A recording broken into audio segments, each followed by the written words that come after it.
Ibu Bapa, saudara-saudari, para pencinta firman Tuhan yang terkasih di dalam Kristus. Marilah kita mengawali permenungan kita pada hari ini dengan membuat tanda kemenangan kita. Dalam nama Bapa dan Putra dan Roh Kudus. Amin. Bacaan dari kitab Yeremia bab 17 ayat 5 sampai dengan 10. Beginilah firman Tuhan. Terkutuklah orang yang mengandalkan manusia, yang mengandalkan kekuatan sendiri, dan yang hatinya menjauh dari Tuhan. Ia seperti semak bulus di padang belantara. Ia tidak akan mengalami datangnya hari baik. Ia akan tinggal di tanah gersang di padang gurun, di padang asin yang tidak berpenduduk. Diberkatilah orang yang mengandalkan Tuhan, yang menaruh harapannya pada Tuhan. Ia seperti pohon yang ditanam di tepi air, yang menambatkan akar-akarnya ke tepi batang air, dan tidak mengalami datangnya panas terik. Ia seperti pohon yang daunnya tetap hijau, yang tidak khawatir dalam tahun kering, dan yang tidak berhenti menghasilkan buah. Betapa liciknya hati, lebih licik daripada segala sesuatu. Hati yang sudah membatu, siapakah yang dapat mengetahuinya? Aku Tuhan, yang menyelidiki hati dan menguji batin, untuk memberi balasan kepada setiap orang setimpal dengan hasil perbuatannya. Demikianlah sabda Tuhan. Ibu bapa, saudara-saudari, pencinta firman Tuhan yang terkasih di dalam Kristus. Manusia sebagai pribadi yang istimewa, yang luhur dan mulia, telah dianugerahi oleh Allah dengan segala berkat, segala kemampuan yang melekat di dalam dirinya. Kemampuan-kemampuan itu harus digunakan, dimanfaatkan untuk kebaikan diri dan juga kebaikan sesama. Itulah tujuan utama yang harus dihidupi dan diwujud nyatakan di dalam kehidupan, di dalam kebersamaan dengan pribadi manusia yang lain. Ada saat-saat tertentu manusia mencapai ambang batas kemampuannya. Saat-saat seperti itulah dia tidak harus mengandalkan kemampuan kekuatannya sendiri, tetapi ia harus mengandalkan kemampuan, mengandalkan kekuatan, penyertaan Allah di dalam kehidupannya.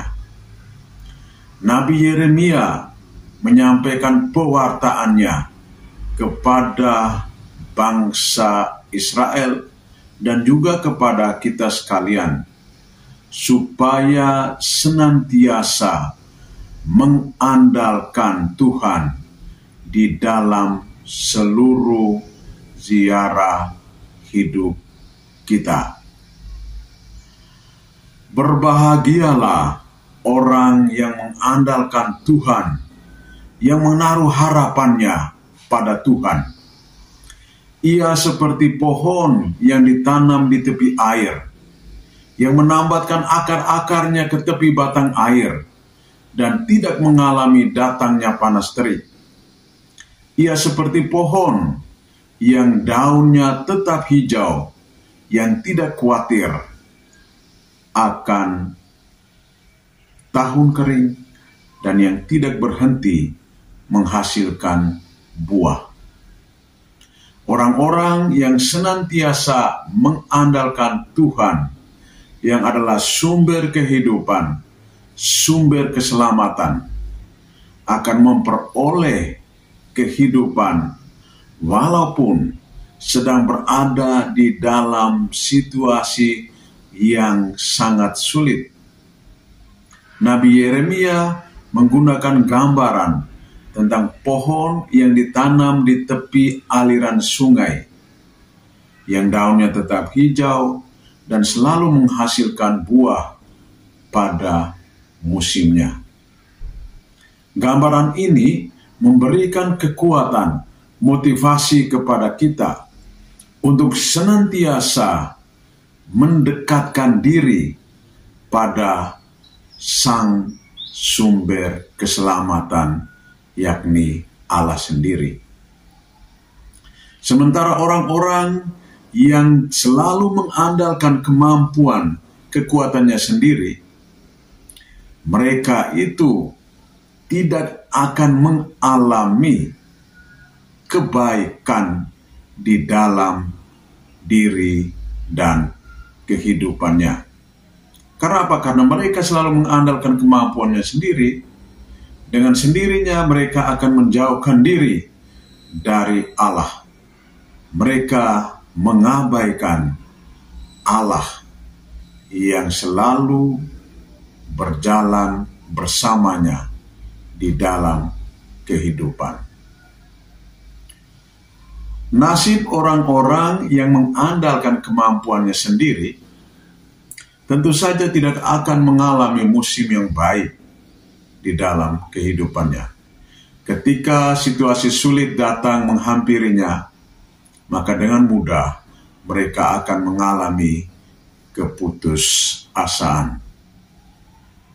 Hal senada bisa kita dengar dari bacaan Injil hari ini, dari Injil Lukas bab 16 ayat 19 sampai 31, yang mengisahkan tentang orang kaya dan Lazarus.